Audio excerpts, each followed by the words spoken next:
Bonsoir l'Afrique, bonsoir chers téléspectateurs de Gorgui TV. Comme on le dit souvent, parfois on dit bonjour, parfois on dit bonsoir. Nous savons que nous sommes en Afrique. Les fuseaux horaires parfois changent, les heures changent et tout. Maintenant que les Africains ici ou d'ailleurs, nous sommes là, nous sommes ravis d'être avec vous dans votre émission L'heure de l'Afrique. Ce sera tous les samedis à partir de 20h. Nous serons là pour parler de l'Afrique dans ses différentes formes, dans ses différents domaines. On va parler de politique, on va parler de souveraineté, on va parler d'économie, on va parler de culture, on va parler de société. Tout ce qui concerne l'Afrique, d'ailleurs d'aujourd'hui, sera notre centre d'intérêt. Donc pour cela, le rendez-vous sera donné chaque samedi à partir de 20h. Aujourd'hui, pour notre premier numéro, nous recevons Samba Loum, c'est un entrepreneur. En même temps, c'est un membre de la cellule de communication de Y'en a marre, le mouvement citoyen Y'en a marre, qui est connu de par ses positions, de par son combat. Donc ce soir, nous avons l'honneur de les accueillir sur notre premier plateau. Samba, bonsoir. Bonsoir, madame. Et qu'est-ce que vous dites à l'Afrique? Je dis OTEP à toute l'Afrique. Ouais. Comme on dit OTEP donc à tous nos frères et sœurs d'Afrique. Donc nous allons commencer cette discussion avec l'actualité africaine récente. On a vu en juillet ce qui s'est passé au Mali avec le tentative d'assassinat du président Assimi Goïta. Et on a vu après la personne qui a été interpellée, on a vu qu'après, 5 jours après, on a su que cette personne a été, comme on le dit, a perdu la vie dans les locaux de là où il était. Jusqu'à présent, l'enquête continue. On a entendu, il y a beaucoup de suspicions qui s'est passé. C'est la tension que vit le peuple malien est connue par tout le monde.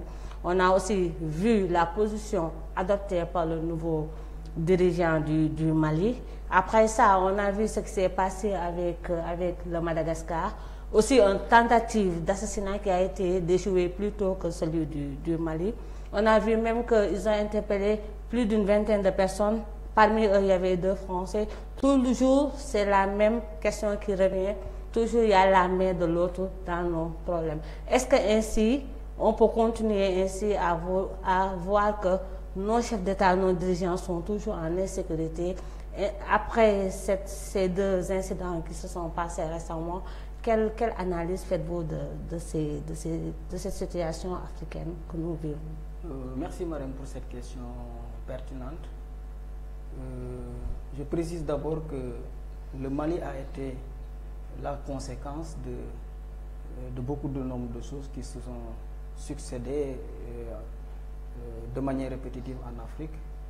Avant le Mali, il faudra dire que le Tchad aussi, avec l'avènement de Idriss Déby, et donc les tentatives de coup d'État ont toujours été d'actualité en Afrique depuis l'avènement des indépendances à nos jours. Le Mali aussi en est une parfaite illustration d'une instabilité permanente depuis les indépendances.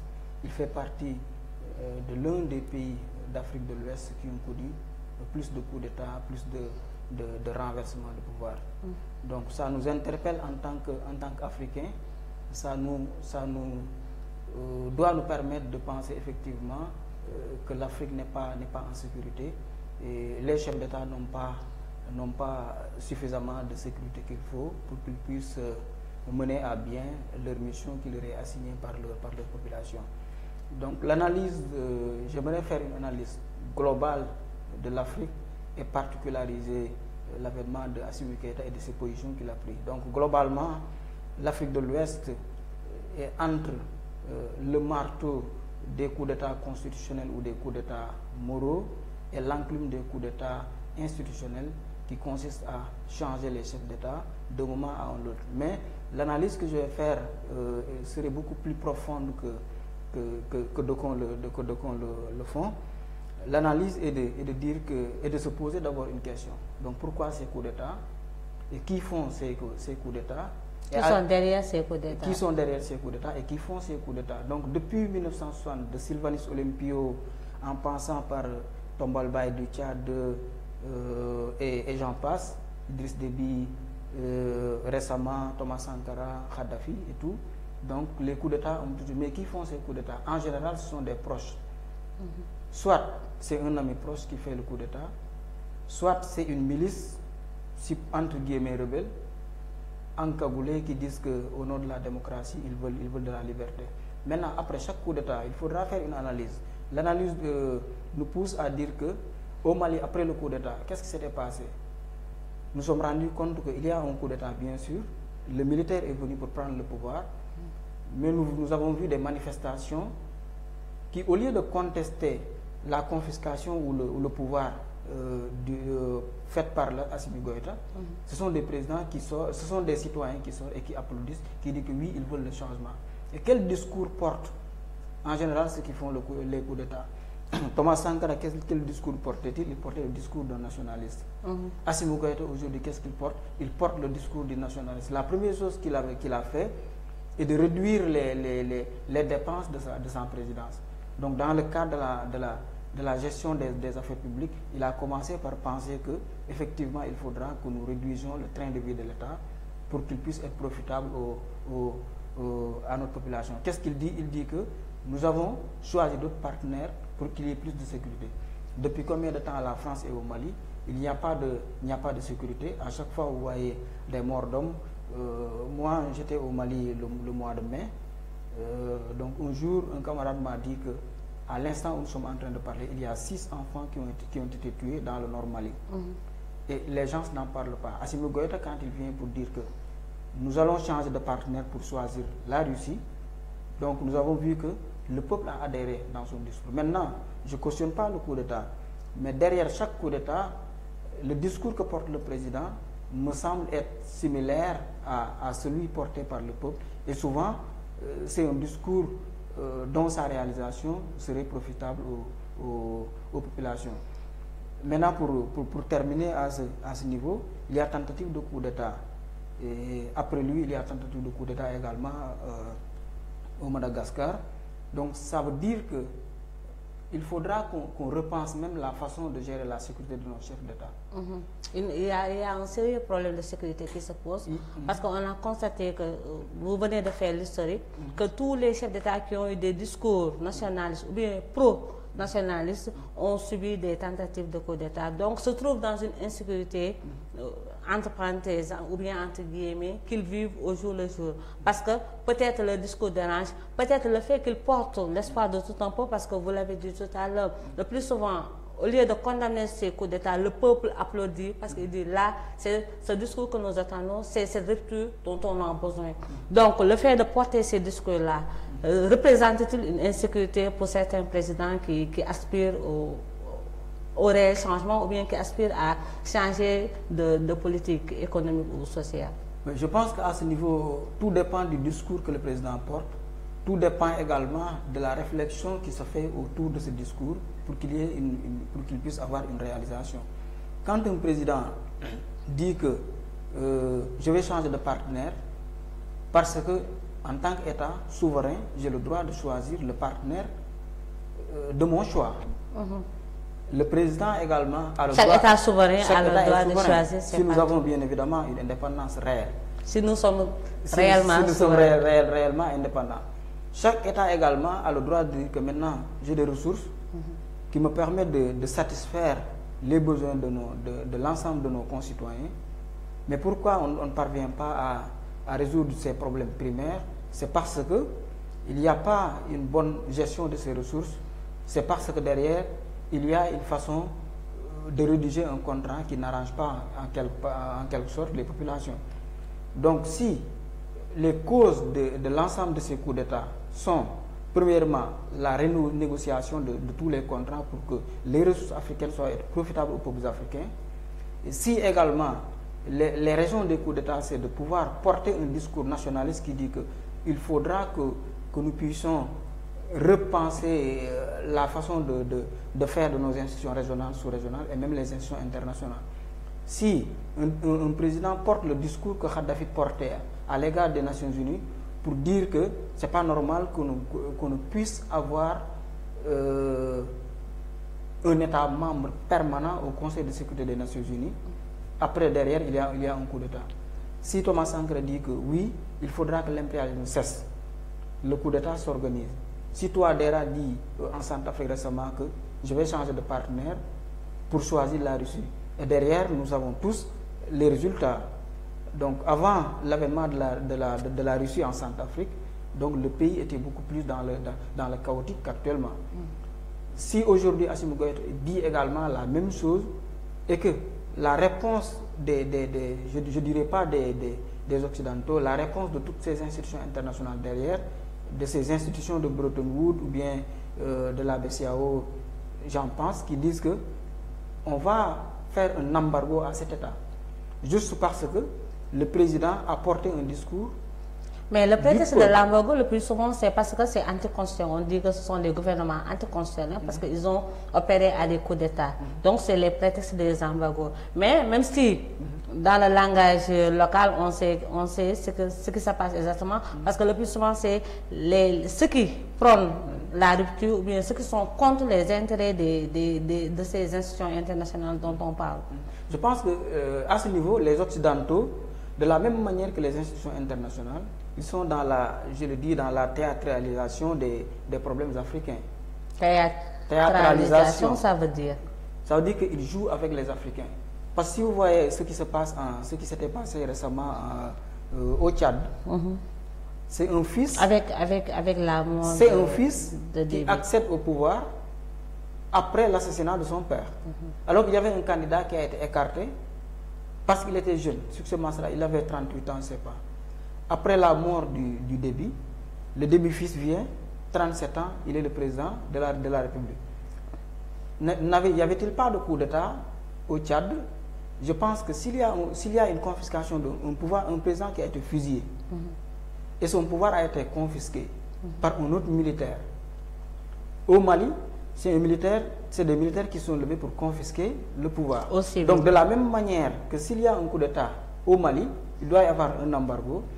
Ça veut dire qu'il ne devrait pas y avoir une justice impartiale. Ça veut dire que pour X, on est d'accord, mais pour Y, nous ne sommes pas d'accord parce que les formes ne sont pas les mêmes, ou bien parce que la personne qui est là n'arrange pas ces institutions ou bien les Occidentaux de manière générale. Bon, je dirais que les motivations d'un éventuel embargo, donc c'est exactement quoi?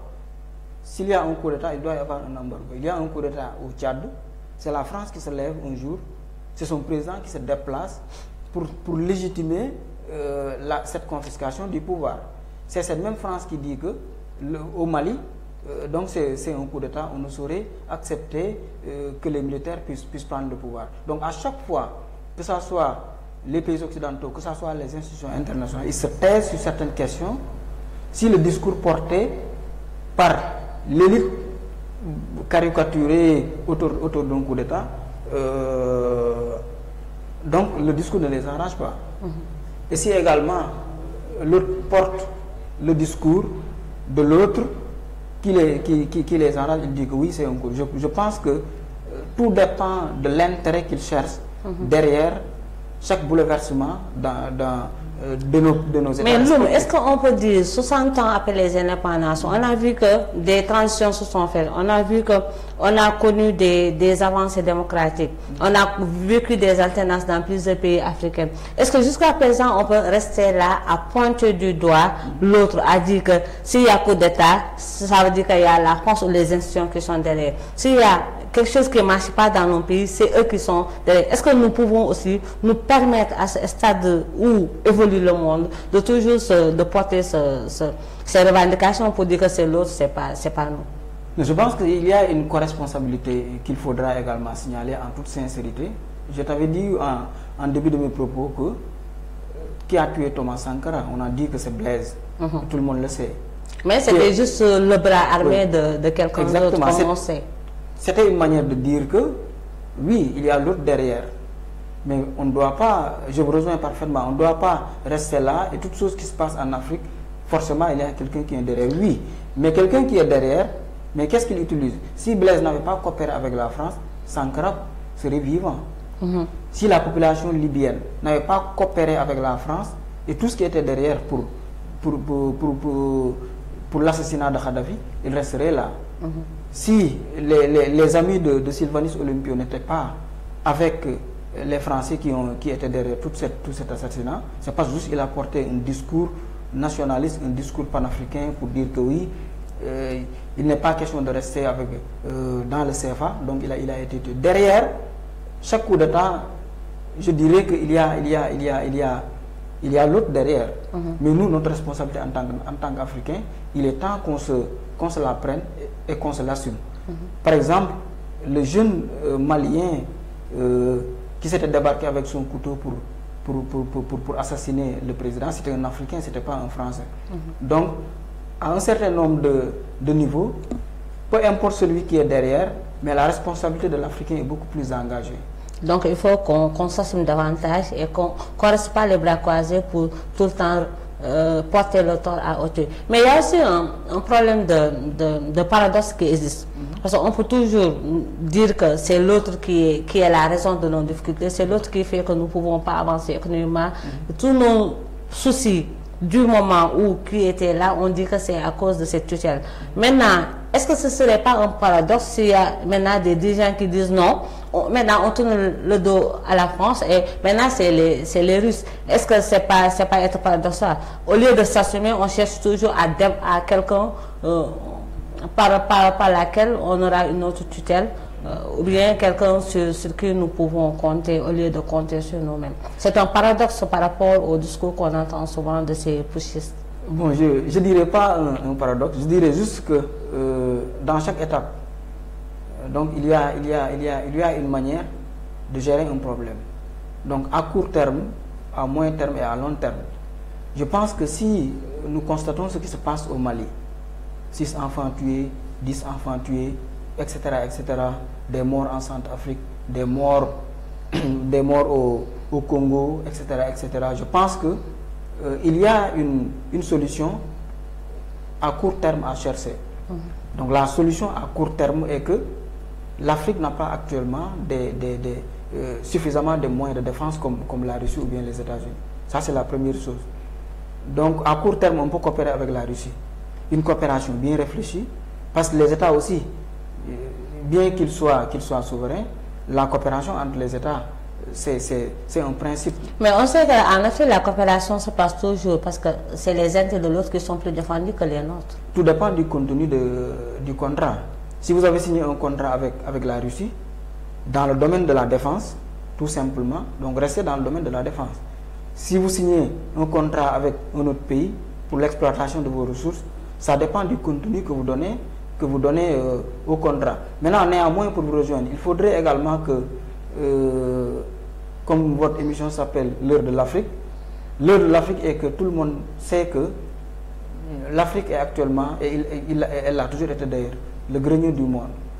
L'Afrique est actuellement... C'est ce qui se dit. Mais nous, Africains, on ne le sent pas. Non, c'est ce qui existe, oui. Tout dépend également de la gestion de ces ressources. Tout dépend de l'élite que vous avez.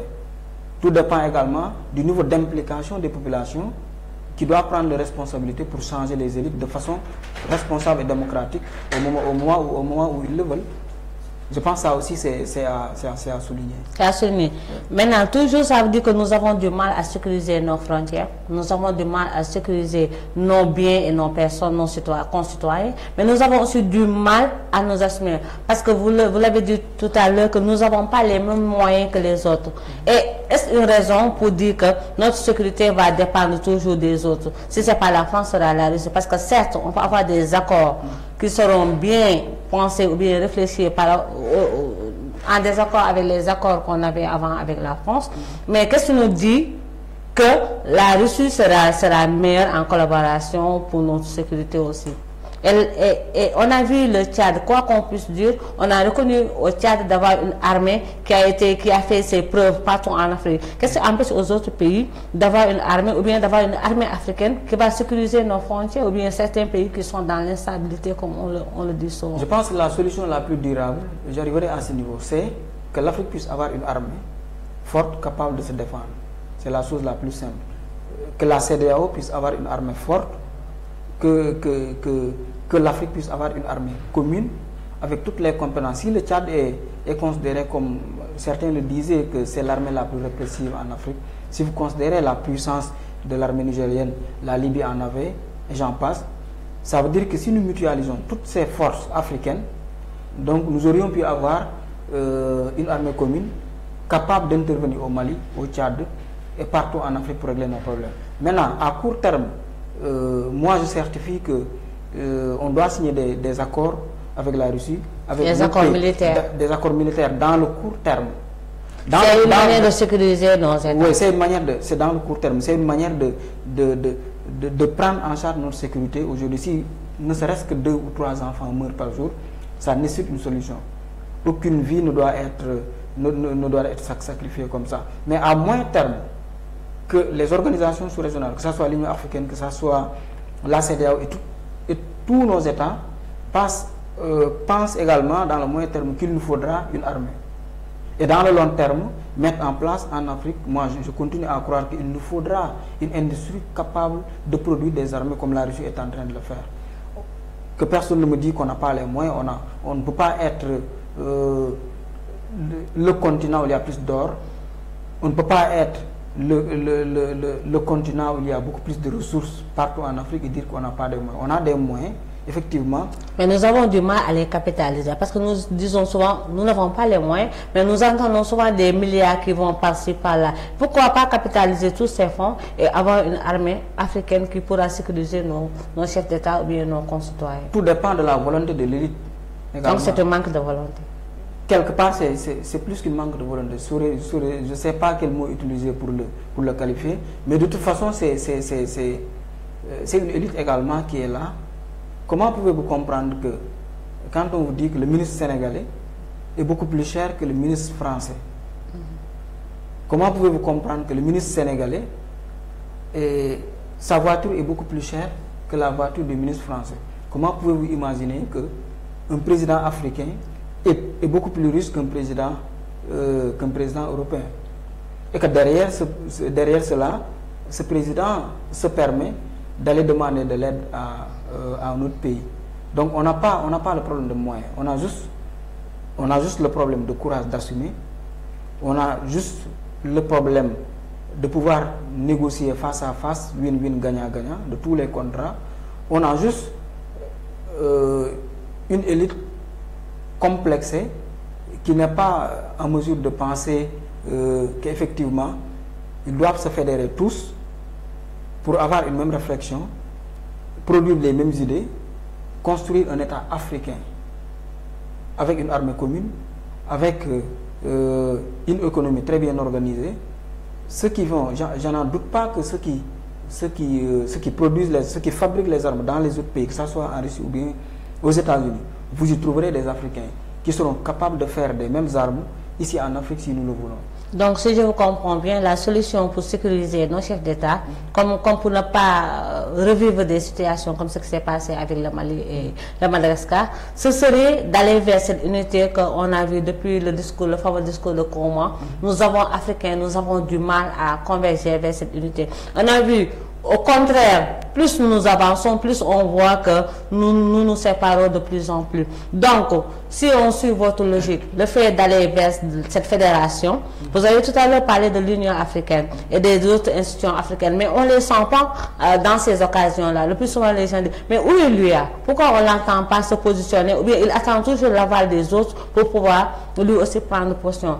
Est-ce que dans cette dynamique, nous pouvons espérer qu'un jour, nous irons bientôt vers cette unité, comme vous le dites, et vers cette fédération de nos forces africaines pour pouvoir nous sécuriser et pour pouvoir bénéficier de nos ressources comme ça aurait dû être le cas?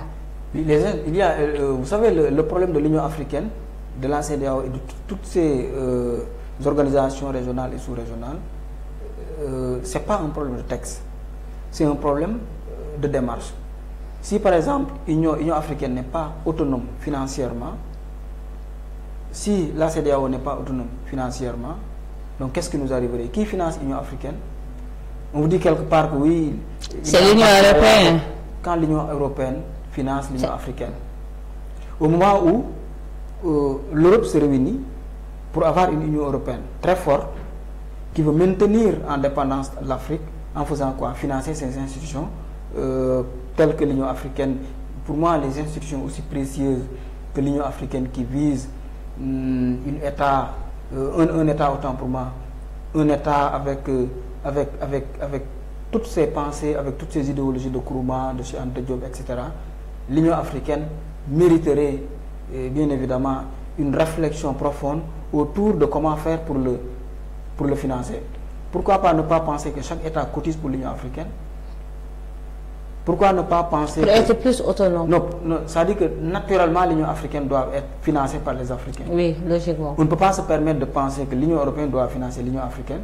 Et même quand il y a un débat qui se pose, l'Union africaine, il préfère quelque part sortir de l'Afrique pour aller ailleurs. Les chefs d'État, ils préfèrent sortir de l'Afrique pour aller ailleurs, discuter des questions africaines. Et la reproche également que je fais à mes amis panafricains, eux aussi, ils sont quelque part dans ce même schéma. Récemment, j'ai suivi une conférence internationale sur l'Union africaine, des gens qui se sont mobilisés pour aller à Paris pour discuter des questions africaines. On ne peut pas se permettre de faire ce que nous critiquons à nos élites. Parce que nous savons que nous vivons sur tutelle française. Les débats doivent se poser en Afrique. Oui, la collaboration, je suis d'accord, mais les débats... Non, pas de collaboration. Oui. Même cette forme de dire que c'est une collaboration, c'est pas une collaboration, parce que si une collaboration, chacun gagne. Mais cette manière de faire, c'est plus les autres qui gagnent que l'Afrique. Donc, on ne peut pas parler de collaboration dans ce sens. Oui, mais exactement. Parce que regardez, les pays africains vont tous chez notre comme on le dit, l'empire colonial qui était là. Donc, est-ce qu'on peut parler de collaboration? Oui, parfois on y va pour rendre compte, parfois on y va pour prendre des instructions. C'est ça le malheur également, parce que vous savez, notre rapport avec la France, précisément ceux des pays de l'Afrique de l'Ouest, est beaucoup plus profond. Souvenez-vous, juste après les indépendances, avant les indépendances, il y avait une préparation du terrain des Occidentaux qui sont venus fondre tous nos empires, destituer nos rois, installer leur propre gouvernement avec leurs propres représentants. En 1961, rappelez-vous bien qu'un décret est sorti pour la création de l'École nationale d'administration. On appelle l'ENA, la France même l'a changé. Je me demande la pertinence de cette école, dans la mesure où, dans le contexte où l'ENA a été créée, c'était juste une manière de créer une petite bourgeoisie qui va continuer le même rôle que jouaient les chefs de canton, les commandants de cercle, ainsi de suite, ainsi de suite. Donc cette même architecture gouvernementale, juste après les indépendances, la France a essayé de créer toutes les conditions nécessaires pour maintenir l'Afrique dans la dépendance. Imaginez-vous que, comment pouvez-vous admettre que là où loge le président de la République actuellement, c'était là où logeait le gouverneur de en Afrique. Il n'y a pas de... Nos textes n'ont pas été changés. La constitution de France a été copiée et collée en Afrique. La façon de gérer, même la procédure de la gestion du budget a été copiée de la même manière que la France le faisait. Oui, la plupart de nos textes sont copiés. Je pense de façon formelle. Je dirais même que de façon formelle, on n'a pas d'indépendance. Aussi bien sur la manière de fonctionner, sur nos textes, sur la façon de négocier, et même le rapport que, regardez, bon, c'est pas une manière de les jeter un tout petit peu du pierre, mais quand vous voyez le comportement de certains fonctionnaires, ça vous rappelle tout simplement le comportement du colon vis-à-vis des gens qu'il appelait les sujets, nos grands-parents. Je pense que dès le début, la route a été faussée, on a pris un faux départ et on n'a pas pu assumer cela. Moi, j'aurais préféré, et j'en ai, pas plus tard qu'hier, j'avais discuté avec un ami qui m'avait dit que, mais pourquoi on doit accepter que l'université Pire a été sabotée, rasée par Faidherbe, juste parce qu'il avait une élite qui était commencée par sortir de cette université, telle que Souleymane Baal et autres, qui pensait à une véritable idéologie, qui pensait à un véritable État. C'était un moyen de freiner l'élan qui était en train de... Mais exactement.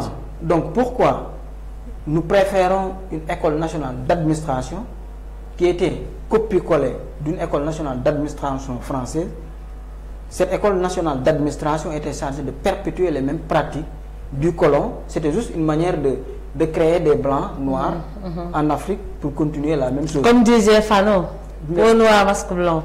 Peau noire, masque blanc. Et en 1776, rappelons-nous qu'il y avait une révolution, la révolution Toro de Thierno Souleymane Baal, la charte de Kouroukan Fouga en Afrique, tout le monde le sait, la France a fait sa révolution en 1789, bien avant la France le fait.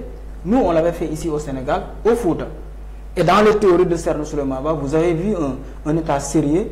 Il posait tous les principes pour qu'il y ait plus de la transparence, de la bonne démocratie financière, d'une bonne manière de choisir le meilleur parmi nous et un mécanisme de contrôle derrière pour avoir un véritable État. Donc on avait juste ça. Mais pourquoi Faidherbe avait rasié l'université de Pire?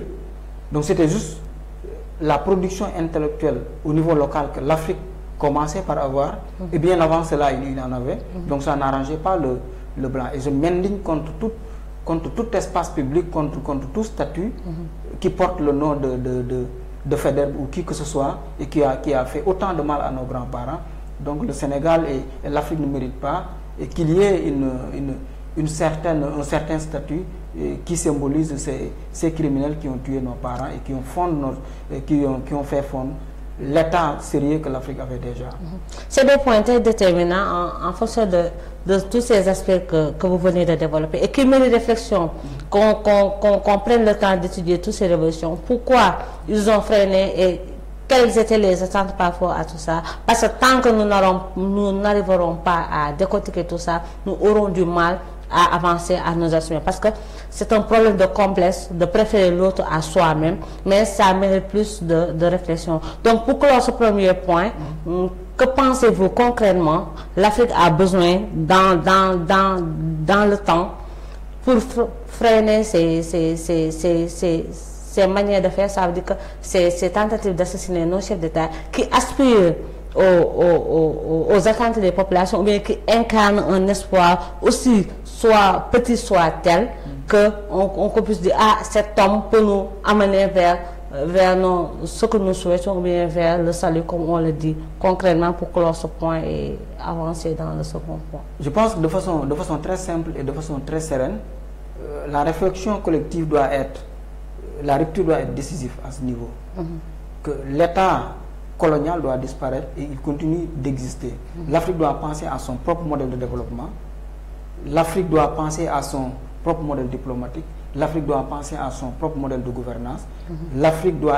Les Africains doivent être en mesure de choisir les meilleurs parmi eux, et les populations doivent être beaucoup plus exigeantes envers leur élite. La solution se résume en 3 points. La responsabilité est du peuple et de l'élite. Donc le peuple aussi a sa part de responsabilité. Le peuple a sa part de responsabilité, parce que le pouvoir, l'État n'est rien d'autre que l'émanation de la volonté populaire. Donc quand un président fait un 3e mandat et qu'il brille à plus de 50%, c'est parce que la responsabilité elle est populaire. Le peuple a choisi. Donc il y a à ce niveau 2 responsabilités à situer: celle du peuple et celle de nos États, de nos élites respectives. Pour terminer, je dirais tout simplement, pour qu'il y ait plus de sécurité en Afrique, il nous faut à court terme collaborer avec des partenaires beaucoup plus sérieux que la France. À moyen terme, réfléchir sur notre modèle d'organisation au niveau de nos États, et dans le long terme, mettre en place en Afrique des industries capables de produire des armées, former des militaires africains par des Africains qui ne seront pas une cabale pour l'Occident, capables de destituer un président ou un régime, mais une armée patriote avec des armes produites en Afrique par les Africains, et je pense qu'on pourra le faire. Tant que nous n'aurions pas une armée commune, donc nous resterons toujours dans le long terme à être dépendants vis-à-vis des autres pays. Donc la responsabilité de tout un chacun est interpellée. Absolument. Pour qu'on puisse nous sécuriser nous-mêmes, sécuriser nos présidents, et aussi être autonome dans le futur, ou bien se souverain, comme on le dit. Maintenant, pour aller par rapport à notre deuxième point, c'est par rapport à la pandémie.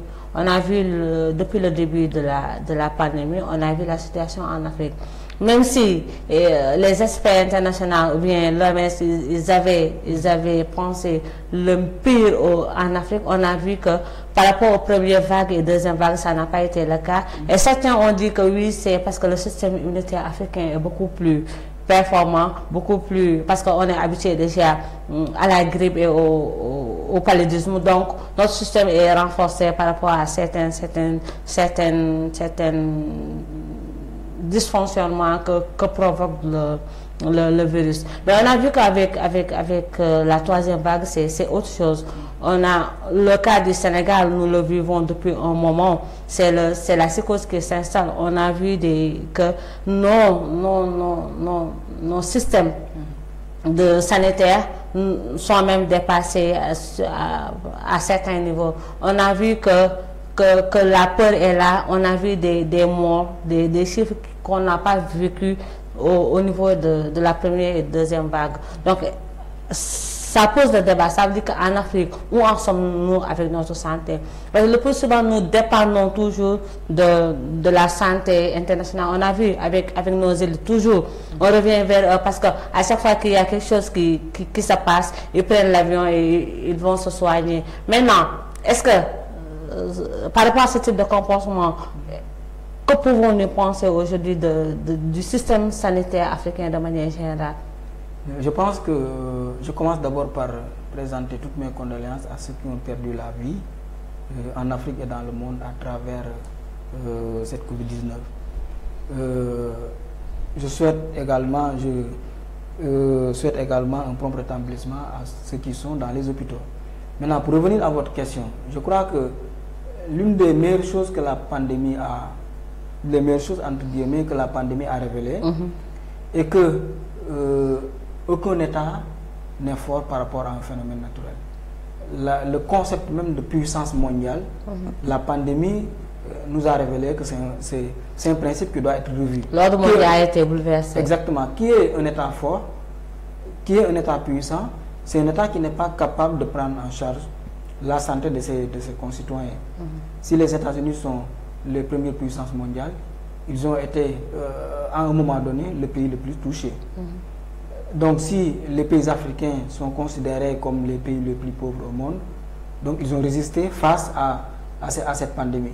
Donc je ne reviens pas sur les explications scientifiques. Je ne suis pas scientifique, mais je dirais tout simplement que la première réflexion que l'Afrique doit faire est de dire que de la même manière que nous devons repenser notre niveau d'implication au sein des institutions internationales, de cette même manière on doit repenser notre niveau d'implication au sein de l'Organisation mondiale de la santé.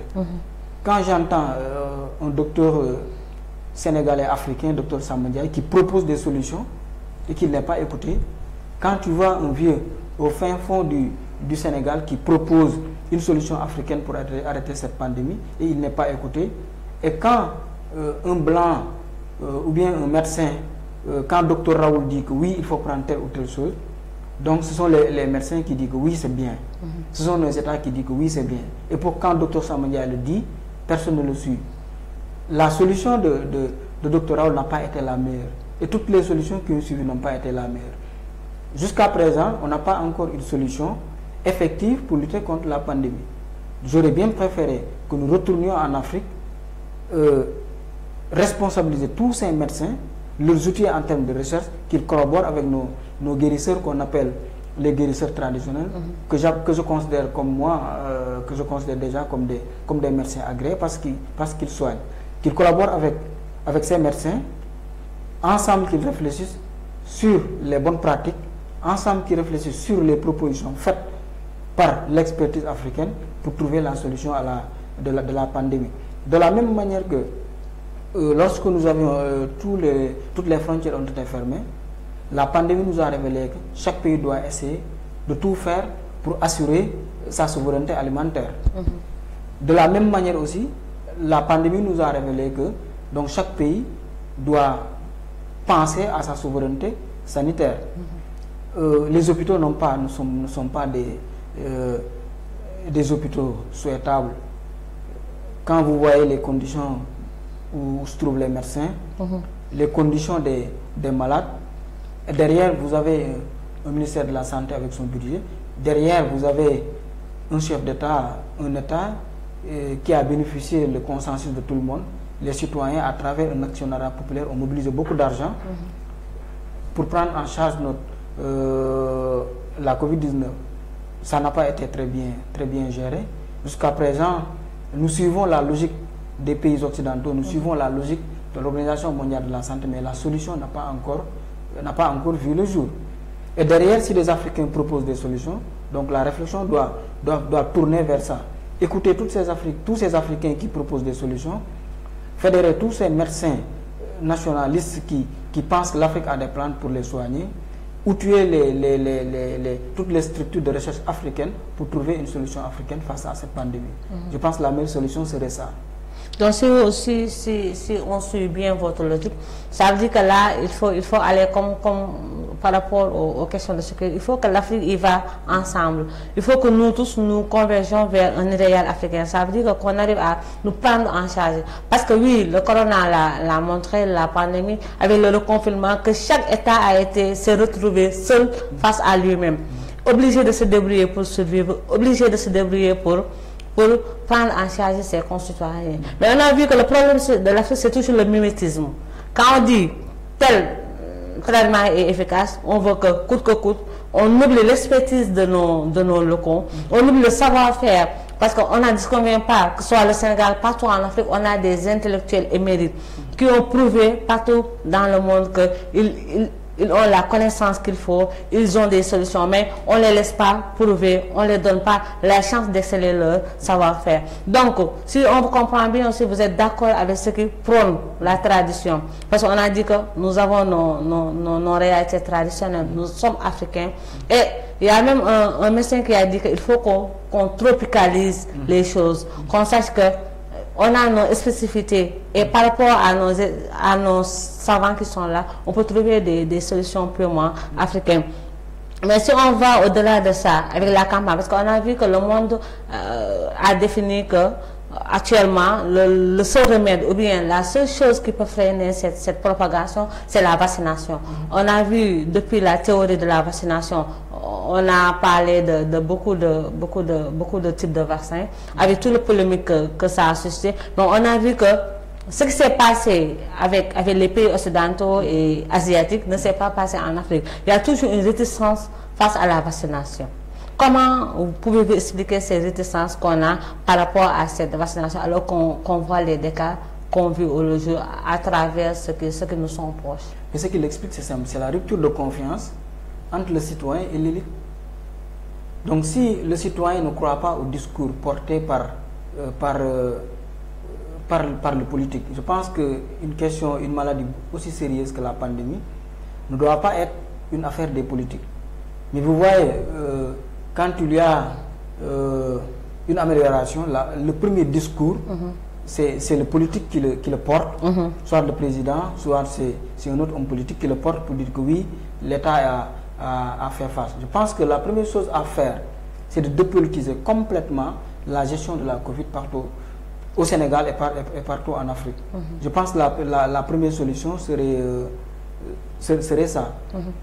Votre question, c'est le fait d'aujourd'hui, cette réticence qu'on a constatée avec la théorie de vaccination, parce que maintenant c'est l'alternative pour freiner la propagation du nouveau variant Delta. Oui, mais ne pas être agent de santé ne pourra pas nous empêcher de rappeler nos leçons de CM2 qui nous disaient que le vaccin est préventif. Le sérum est curatif. Donc, depuis quand on voit un vaccin qui n'est pas préventif? Les gens vous disent que vous pouvez vous vacciner, mais le vaccin ne vous garantit pas la prévention. Parce que c'est dû à la complexité. Et récemment, une révélation, j'ai lu une vidéo où une personne s'est vaccinée 2 fois et il dit qu'il a failli mourir à travers la Covid. Donc, ça veut dire que combien de maladies ont toujours existé? Où étaient tous ces chercheurs qui ont trouvé ce vaccin, qui n'ont pas été en mesure de trouver un vaccin pour le sida et tant d'autres virus? Donc pourquoi la Covid-19 vient, en quelques mois, ceux qui le gèrent au niveau international commencent à penser que oui, l'Afrique. Ils pensaient qu'il faudrait nécessairement vacciner les Africains, alors que la pandémie n'avait pas commencé par faire des dégâts. Donc ça crée, avec la rupture de confiance avec les peuples africains et le reste du monde, donc on ne saurait ne pas être prudent par rapport à ce vaccin. il n'y a jamais eu de vaccin dans le monde qui a suscité autant de polémiques autour des gens qui le gèrent eux-mêmes. Quand je vois deux spécialistes qui sont sortis d'une même école, qui ont eu les mêmes diplômes, le même métier, qui ont le même statut, qui ont travaillé ensemble dans les mêmes organisations internationales, régionales et nationales, l'un dit que le vaccin c'est pas sûr, l'autre me dit que oui, le vaccin c'est sûr. Donc le profane comme moi dit que oui, entre essayer et ne pas essayer, je préfère rester là parce que je n'ai pas encore senti de la Covid. Autre chose, le discours qui est porté par l'élite, le discours qui est porté par ceux qui le gèrent, ce n'est pas un discours, en réalité un vrai discours. Souvent il y a un double discours par rapport à la question. Tantôt les médecins vous disent que il y a beaucoup de gens qui meurent dans leur maison, il y a plus de morts. Tantôt vous voyez quelqu'un qui sort de l'autre côté pour vous dire que faire un communiqué avec des chiffres qui ne sont pas exacts souvent. Donc c'est juste la rupture de confiance entre ceux qui gèrent la Covid et les citoyens par lesquels ils le gèrent. Donc tout dépend des rapports que nous avons avec les politiques et des rapports que nous avons avec nos autorités locales et administratives. Donc c'est ce manque de confiance qui est aujourd'hui dû à ces résistances que nous constatons avec le corona. Et cette polémique mondiale qu'il y a entre experts de différents niveaux et de différents degrés de spécialisation qui n'arrivent pas à se concorder sur les aspects thérapeutiques et sur même les aspects spécifiques par rapport aux effets secondaires. Donc, on a vu la solution malgache au début avec première vague. On a vu que ça a été occulté de beaucoup de pays africains. Ils n'ont pas poursuivi cette théorie-là. On a vu l'artémisia, on n'a pas suivi. Donc, toujours c'est des problèmes de responsabilité. Et quand il faut prendre des décisions, c'est là où le bas blesse, que nos autorités ne suivent pas. Et le plus souvent, si le citoyen ne s'y retrouve pas, ce qui est plus prudent, c'est de s'abstenir pour éviter d'éventuelles difficultés par rapport à ça. Maintenant, pour clore ce second point, quel message lancez-vous aux citoyens africains par rapport à cette troisième vague et à ces variants qui continuent toujours le bout de chemin, comme on dit? Je pense qu'à ce niveau, si nous voyons la réalité, tout le monde sait qu'il y a plus de morts. Allez-y devant une cimetière de 8h à 18h et vous comptez combien de gens sont morts. Allez-y dans les hôpitaux pour voir comment les gens souffrent. Allez-y voir des gens qui ont une fois été contactés par le virus. Ils vous disent qu'est-ce qu'ils ont subi comme souffrance. Donc ça nous interpelle, nous tous, de penser que la Covid-19 existe et il faudra se battre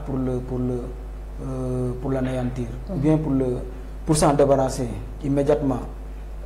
Pour le moment, il y a des spécialistes qui parlent, respectons les mesures barrières, oui. Utilisons tout ce que les médecins nous disent en termes de prévention et continuons à prier pour que la pandémie puisse prendre ses bagages et s'en débarrasser complètement de nous. La solidarité africaine doit être encore mise à jour pour qu'on puisse dire que de telles situations. Vous avez parlé du Madagascar. La première erreur que l'OMS a fait, c'est de se verser dans la géopolitique. Quand une recherche est faite pour dire que j'ai trouvé une solution, la première réaction de l'institution qui coiffe tous ces pays membres ne doit pas être la sanction ou de l'anéantir, mais c'est de réfléchir au fond pourquoi celui-là il a trouvé une solution. Pourquoi Dr Raoul dit que la chloroquine soigne, tout le monde applaudit, et pourquoi ceux qui sont au niveau de les Malgaches disent que oui, ils ont l'artémisia, et que les Africains soient réfractaires, et le monde dit que oui, c'est pas efficace. La pensée sérieuse et libre n'est pas occidentale, elle n'est pas de l'OMS, elle est mondiale, elle est humaine, et chaque personne doit se l'approprier et de proposer une solution. Pour sortir de la pandémie, il nous faut une solidarité africaine, trouver des moyens ensemble et le régler à l'africaine.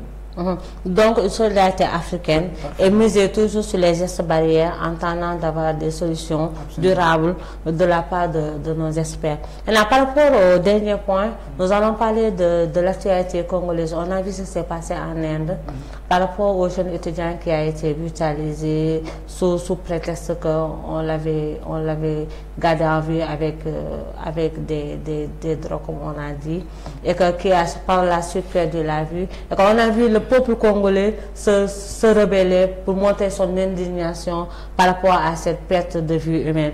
Et on a vu ce qui s'est passé jusqu'à arriver à des pillages des biens indiens. Et ça a fait installer un climat d'insécurité par rapport à ceux qui résident là-bas, qui sont des Indiens. Et ça a pris des proportions vraiment graves. On a vu la violence que ça a suscité pendant tous ces jours-là. Et en tant que jeune africain, jeune sénégalais de surcroît, jeune africain, que pensez-vous, ou bien qu'est-ce qui pourrait susciter les jeunes Congolais à se comporter par rapport à cet état de fait de leur concitoyen qui a perdu la vie dans des circonstances douteuses? À ce niveau, je crois que la première analyse à faire, c'est de situer la responsabilité ou bien le niveau de la conscientisation de façon collective de tous les jeunes Africains. Je dirais que l'avènement du Congo est juste un aboutissement de la pensée unique que la jeunesse africaine a actuellement. Tout ce qui se passe au Donc Congo, ça reflète l'état d'esprit de la jeunesse africaine actuelle. c'est absolument vrai. Ça reflète tout simplement l'état d'esprit et le niveau d'indignation de la jeunesse africaine par rapport à l'Occident. Les Tchadiens, les Centrafricains avaient pris un Français qui transportait des armes. Un mercenaire français. Il n'a pas été traité comme tel. Les Centrafricains ne l'ont pas traité comme tel. Le frontière du Burkina, il y avait des Français, donc je le dis et je l'assume, des Français qui ont été tués parce qu'ils étaient en train de former les djihadistes. Par ailleurs, le rapport, ça nous interpelle tout simplement, ça interpelle le rapport que nous avons avec les représentants des autres pays en Afrique. Les Chinois sont partout au Sénégal et précisément dans mon village à Sanguil. Personne ne les traite pas comme ça. Et pourtant, ils font travailler les gens. Ils ne respectent pas le code du travail, les horaires, les heures de travail. Ils ne payent pas les gens. Ils ne respectent aucunement les principes du rapport entre l'employeur et l'employeur. Et pourtant, le niveau d'indignation de nos populations n'est pas la même. Actuellement, l'Afrique est à un niveau où les populations pensent à la réciprocité de tout ce qui se fait. Les Maliens pensent qu'il est temps que les peuples maliens s'attaquent aux intérêts français. Les jeunes Sénégalais l'avaient fait récemment, s'attaquer les intérêts de la France parce qu'ils pensent que la France est derrière tout. Donc je pense que la politique de tout ça, ça nous renvoie à l'échec de la diplomatie africaine. Si l'Afrique n'est pas un bon diplomate, si l'Afrique n'a pas épousé un modèle diplomatique qui lui est propre pour l'imposer au niveau international et avoir un leadership extrêmement important pour prendre en charge certaines situations, donc ces populations ne seront pas respectées. Personne n'ose supposer qu'un citoyen africain puisse être agressé en Afrique. Tous les médias en parlent. Supposer qu'un citoyen français soit attaqué au Sénégal, tous les gens en parlent. Je vous ai dit l'exemple du mercenaire qui a été pris, la main dans le sac, mais la réponse n'a pas été la même. Donc tant que notre diplomatie continuera à être faible, tant que nos élites continueront à être faibles, tant que nos élites continueront à être complexes autant devant les institutions que devant leur homologue président. Donc le rapport de citoyens de notre pays, c'est juste une manière un rapport de domination. Quand l'Inde, dominé et dominant, quand l'entrepreneur indien est privilégié au Sénégal ou bien au Congo, le citoyen indien pense qu'il doit être privilégié au détriment du citoyen congolais. Donc si je comprends bien, c'est la faillite de nos autorités, Ça veut dire que si nos États ont failli pour instaurer une diplomatie de telle sorte que ils soient respectés et que leurs concitoyens soient respectés partout où ils se trouvent dans le monde, on peut toujours s'attendre à de telles situations. Mais est-ce une raison que, oui, la jeunesse africaine est vraiment arrivée à un niveau où elle ne peut plus tolérer certains comportements vis-à-vis d'eux et qu'il y a un ras-le-bol général qui est là? Est-ce que cela aussi est une raison pour verser dans la violence comme on le voit souvent?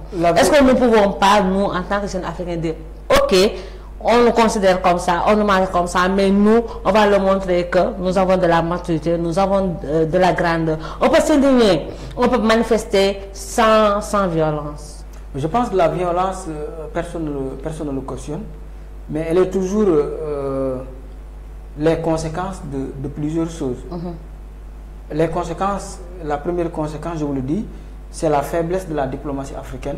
Lorsque Paul Kagame avait constaté que les Chinois étaient en train d'esclavagiser leurs travailleurs en leur mettant dans des conditions extrêmement difficiles, il leur a retourné dans leur pays. Donc, pensez-vous que si un autre Chinois vient au Rwanda, est-ce qu'il penserait faire la même chose que l'autre faisait? Non. Non, je pense que non. Donc, si nos États ne font pas ce qu'ils doivent faire, les populations tenteront par tous les moyens de le faire pour eux-mêmes. D'autant plus que c'est ce qui est en train d'être fait. La diplomatie institutionnelle a complètement échoué et les populations pensent faire un recours à la diplomatie populaire pour se révolter et se prendre en charge pour régler les dissensions entre d'autres nationaux ou bien d'autres multinationales dans leurs pays respectifs. On ne le souhaite pas, mais tant que nous ne trouverons pas une solution à la diplomatie africaine, donc nous arriverons toujours à cette déchéance diplomatique qui fera de telle sorte que nos citoyens ne seront pas respectés. Donc, que nos présidents fassent de telle sorte que tous les autres pays présidents du monde le respectent. Et s'ils le font, les citoyens du monde respecteront les citoyens sénégalais. Donc la responsabilité revient aux dirigeants africains d'imposer leur leadership et leur diplomatie pour qu'ils soient plus respectés et que leurs concitoyens soient respectés partout dans le monde, même si on les reproche des faits, ils doivent être respectés. Il y a un minimum de comportement vis-à-vis de. Maintenant, malheureusement, nous sommes arrivés à la fin de notre émission. Ce Samba Loum, on recevait aujourd'hui Samba Loum, entrepreneur, en même temps membre de la cellule de communication de Yanama. Samba, que je vous laisse dire au revoir et laisser votre dernier mot ou bien faire passer votre message à la jeunesse africaine de manière générale. Mon dernier message, je le situe à 3 niveaux.